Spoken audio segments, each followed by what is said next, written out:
Hundreds of millions of pounds could be coming to Silverstone in Northamptonshire to help their expansion plans. The new president of the British Racing Drivers Club, Derek Warwick, says a provisional agreement has been signed with a private investor to build hotels, visitor attractions and a new grandstand. A track day at Silverstone, where the public hit top speed legally and the circuit cashes in.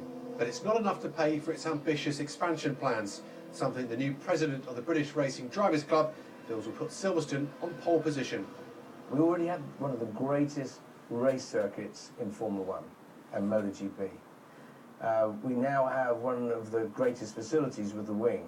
So couple that with the infrastructure that we are planning for Silverstone, then you've got the greatest facility in the world, I think. It's life in a different fast lane for Derek Warwick these days, the cut and thrust of business. Top of the agenda, completing the deal with a private investor worth hundreds of millions of pounds to transform Silverstone's facilities. We have got a preferred investor at the moment, but we're also fortunate that we have other people ready to pounce.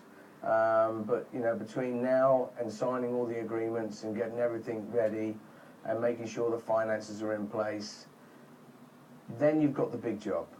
Silverstone's new wing is complete. The next stage of the redevelopment, though, centres on the area of land across the track from the wing.